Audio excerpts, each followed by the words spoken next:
అంటే బిర్యానీలో పెరుగన్నం కలుపుకొని తింటే ఎలా ఉంటుందో సెకండ్ హాఫ్ అంతా అలా ఉంటది. Yo guys, welcome to Bombay talkies. Raja Saab, ఈ రాజాసాబ్ సినిమాని ఏపీ తెలంగాణలో 126 కోట్లకు అమ్మారు. అదే ఓల్డ్ వైడ్ అయితే 207 కోట్లకు అమ్మారు.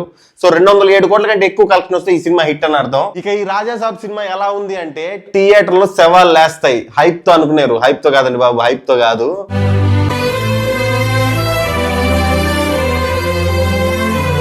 ఖచ్చితంగా థియేటర్లో అయితే శవాలు లేస్తాయి.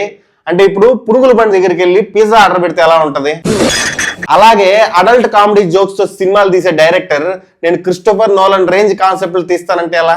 మల్కాజ్గిరి లో కటింగ్ షాప్ దగ్గరికి పోయి అమెరికా స్టైల్ కటింగ్ చేయమంటే వాడు అడికెళ్ళి చేస్తాడు సార్. అంటే అలా తీయాలి అనుకోవడం తప్పు కాదు, అలా తీయాలి అనుకుని తీయకపోవడం తప్పు, లేదా మనం అలా తీయలేము అని తెలుసుకోకపోవడం తప్పు. ఇప్పుడు నేను చెప్పింది మీకు అంత అర్థం కాకపోవచ్చు, క్లియర్ గా డిస్కస్ చేద్దాం. టాపిక్ లోకి వెళ్లే ముందు ఈ వీడియో చూస్తున్న వాళ్ళు please like, share, comment your opinion and hype అని ఒక ఆప్షన్ ఉంటుంది, అది క్లిక్ చేయండి. మీరు కామెంట్ సెక్షన్ లెఫ్ట్ కి స్వైప్ చేస్తే హైప్ అని వస్తుంది. So please do hype. First half, ఈ ఫస్ట్ హాఫ్ లో ఫస్ట్ సీన్ చాలా ఇంట్రెస్టింగ్ గా ఉంటది. ఒక మంచి కంటెంట్ ని చూడబోతున్న ఇంప్రెషన్ అయితే క్రియేట్ చేస్తుంది. ఈ ఫస్ట్ హాఫ్ మొత్తాన్ని నిలబెట్టింది ఎవరు అంటే ప్రభాస్. ప్రభాస్ అలా చూసి ఎన్నో ఏళ్ళు అయింది. అంత ఎనర్జెటిక్ గా, అంత ఫన్నీగా, చాలా మంచి ఎంటర్టైన్మెంట్ ఇచ్చాడు ఫస్ట్ హాఫ్ అంతా ప్రభాస్. అండ్ ఈ ఫస్ట్ హాఫ్ లో హీరోయిన్స్ ఎంట్రీ కూడా చాలా సర్ప్రైజింగ్ గా ఉంటది.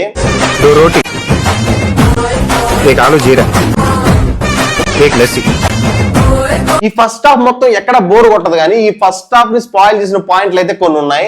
ఎస్పెషల్లీ ఫైట్ సీక్వెన్సెస్ 2 ఉన్నాయి. ఎంత దారుణంగా ఉన్నాయంటే ఆ ఫైట్ సీక్వెన్సెస్, బాలకృష్ణతో తీయాల్సిన ఫైట్స్ అంతా ప్రభాస్ తో తీసారేమో అనిపిస్తుంది. 2 బైకుల్ని 2 చేతులతో ఇలా పట్టుకొని తిప్పిసిరేస్తాడు అంతే. చైన్ తిప్పిసిరేస్తే అది వెళ్ళి ఒక 7 మెంబర్స్ చుట్టుకొని వచ్చి మళ్ళీ ప్రభాస్ చేతికి వస్తుంది. 5 అంతస్తుల బిల్డింగ్ పై నుంచి అక్కడి నుంచి 1 కిలోమీటర్ దూరంలో ఏలాడుతున్న సూట్ కేసు ని ఎగిరి పట్టుకొని దిగేస్తాడు నేల మీదకి. ఇదంతా చూసి అసలు ఇంత క్రింజ్ ఫైట్ సీన్ ఎలా ఒప్పుకున్నారా, ప్రభాస్ సినిమారా ఇది అని అనిపించింది. దీనికి తోడు సాంగ్స్ ప్లేస్మెంట్స్ ఎంత రాంగ్ ప్లేస్మెంట్స్ లో ఉంటాయంటే ఈ టైంలో సాంగ్ ఏంట్రా అనిపిస్తుంది. అది కూడా 1 నిమిషం 1 నిమిషం సాంగ్. 1 నిమిషం 1 నిమిషం సాంగ్స్ తీయడం ఎందుకు, అది కూడా రాంగ్ ప్లేస్మెంట్ లో పెట్టడం దీనికి. ఈ ఫస్ట్ హాఫ్ మొత్తాన్ని స్పాయిల్ చేసింది ఈ పాయింట్స్. రిమైనింగ్ ఫస్ట్ హాఫ్ అంతా బానే ఉంటది. ఓకే, ఒక మంచి గుడ్ ఫస్ట్ హాఫ్ అన్న ఫీల్ అయితే తీసుకొస్తుంది. ఫస్ట్ హాఫ్ అయితే ఓకే, ఇంకా సెకండ్ హాఫ్ ఏ రేంజ్ లో ఉంటుందని అనుకుంటాం. మేము పడిపోయింది అనుకున్నాం. సెకండ్ హాఫ్, ఈ సెకండ్ హాఫ్ ఎలా ఉంటదంటే Christopher Nolan, James Cameroon, David Fincher, మన మారుతి నలుగురు కలిసి ప్లాన్ చేసి ఒక సినిమాని తీస్తే ఎలా ఉంటుందో అలా ఉంటది. అంటే ఫస్ట్ హాఫ్ ఎలా ఉంటదంటే ఫస్ట్ హాఫ్ రెగ్యులర్ గా మన మారుతి మూవీస్ ఎలా ఉంటాయో అలాగే ఉంటది. కానీ సెకండ్ హాఫ్ వచ్చేసరికి 2 డిఫరెంట్ మూవీస్ ని హుక్అప్ చేసి వదిలితే ఎలా ఉంటుందో అలా అనిపిస్తుంది. అంటే బిర్యానీలో పెరుగన్నం కలుపుకొని తింటే ఎలా ఉంటుందో సెకండ్ హాఫ్ అంతా అలా ఉంటది. అంటే ఇక్కడ హాలోజినేషన్, హిప్నటైజింగ్ అనే కాన్సెప్ట్స్ వాడాడే కానీ వాటికి తగ్గట్టు సరైన రైటింగ్ అయితే రాసుకోలేదు. అంటే మనల్ని ఒకరు హిప్నటైజ్ చేశారు. మన బ్రెయిన్ మీద వాళ్ళు చేస్తున్న కంట్రోల్ ని బీట్ చేసి మన బ్రెయిన్ ని మన కంట్రోల్లోకి తెచ్చుకోవాలి. అలా తెచ్చుకున్నప్పుడు అది ఎలా తెచ్చుకున్నానో కూడా చూపించాలిగా. లేదు నేను తెచ్చేసుకున్నాను అంతే అంటే సరిపోతుందా? ఫర్ ఎగ్జాంపుల్, నువ్వు ఒక ఫ్రూట్స్ అమ్మే బండి పక్క నుంచి వెళ్తున్నావు. ఆ ఫ్రూట్ షాప్ ఓనర్ ఏం చేశాడంటే నీకే తెలియకుండా ఒక యాపిల్ నీ పాకెట్ లో పెట్టేసి నువ్వు దొంగతనం చేసావని చెప్పి మ్యానిపులేట్ చేస్తున్నాడు.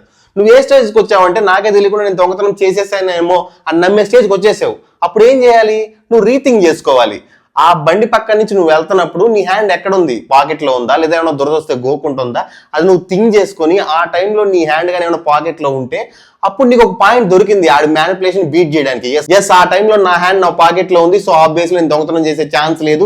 ఈ పాయింట్ మీద ఆడి మ్యానిపులేషన్ నువ్వు బ్రేక్ చేయొచ్చు. సో ఇలా ఒక ప్రాపర్ లాజిక్ తో చెప్పకుండా లేదు జస్ట్ నేను బీట్ చేసాను అంతే వాడు మ్యానిపులేషన్ ని అంటే అలాగే ఉంటది ఈ సినిమాలో. ఇంకా చెప్తే మేబీ స్పాయిలర్ అవుతుందేమో కొన్ని సీన్స్ చెప్పట్లేదు, కానీ ఈ సీన్ అయితే చెప్పాల్సిందే. ఇప్పుడు హీరో ఒక ప్లేస్ లో ఉంటాడు, కానీ ఆయన హాస్పిటల్ ఉన్నట్టు ఫ్రేమ్ చేస్తుంటారు. అప్పుడు హీరో ఏం ఆలోచించుకోవాలి, నేను హాస్పిటల్కి ఎలా వచ్చాను, ఏ దారిలో వచ్చాను, అసలు నాకు ఈ హాస్పిటల్ పేరు ఎవరు చెప్పారు, అసలు నాకు హాస్పిటల్ గురించి చెప్పిన వాళ్ళు ఆ హాస్పిటల్ పేరు చెప్పారా లేదా, ఇవన్నీ ఆలోచించుకొని ఎస్ వాడు నాకు ఈ హాస్పిటల్ పేరు చెప్పలేదు అంటే నేను హాస్పిటల్లో లేను, ఉన్నట్టు హాలుసినేట్ చేస్తున్నారు ఇల్లు అన్న పాయింట్ పట్టుకుని డామినేట్ చేస్తే ఒక అర్థం ఉంటది. అలా కాకుండా హీరో భావోద్వేగాలతో, ఎమోషన్స్ తో ఆటోమేటిక్ గా హాలోజినేషన్ ని, ఆ హిప్నోటైజ్ ని బీట్ చేస్తున్నాడు అని చెప్పి వదిలేస్తే అది ఆటోమేటిక్ గా వర్కౌట్ అవ్వదు ఆడియన్స్. ఇలా ప్రాపర్ లాజిక్స్ బిల్డ్ చేసుకోకుండా ఒక 3 గంటల సినిమా తీసేశాడు. అండ్ 3 గంటలు తీయాల్సిన సినిమా కూడా కాదు ఇది, 2.5 గంటలు కరెక్ట్ గా తీయగలిగే స్టోరీ ఏంటంటే నెక్స్ట్ పాయింట్ మూవ్ అవ్వదు అనమాట. ఫర్ ఎగ్జాంపుల్, విలన్ కొంతమందిని ఒక పర్పస్ మీద తీసుకొచ్చిన తర్వాత నెక్స్ట్ విలన్ ఏం చేయాలి, ఆడి ప్లాన్స్ ఏంటి, దాన్ని హీరో ఎలా బ్రేక్ చేయాలి, అక్కడికి వెళ్తే నెక్స్ట్ పాయింట్కి వెళ్ళినట్టు కదా. అలా ఉండదు. విలన్ కొంతమందిని తీసుకొస్తాడు, వాళ్ళు అక్కడ జోకులు వేసుకుంటుంటారు, వాళ్ళు అక్కడ మాట్లాడుకుంటుంటారు, వాళ్ళు అక్కడ రొమాన్స్ చేసుకుంటుంటారు, నెక్స్ట్ పాయింట్కి వెళ్ళదన్నమాట స్టోరీ.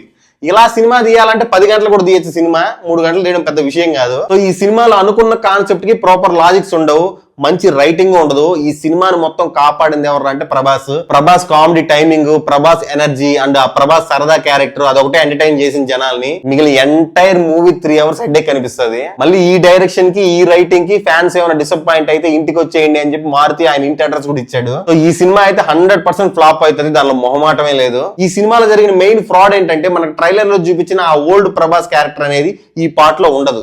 మళ్ళా దీనికి సెకండ్ పార్ట్ అని కూడా వేస్తాడు. అసలు ఆ కాన్ఫిడెన్స్ మెచ్చుకోవచ్చు. ఈ కంటెంట్ చూసిన తర్వాత కూడా సెకండ్ పార్ట్ ప్లాన్ చేయాలని ఎలా అనుకున్నాడు మారుతి. రాజా సాబ్ మూవీ అయితే disappointing movie for the Sankranti. And ఈ మూవీకి Bombay talkies rating 2.25 out of 5. వచ్చే మూవీ రివ్యూతో మళ్ళీ కలుసుకుందాం. Until then bye by.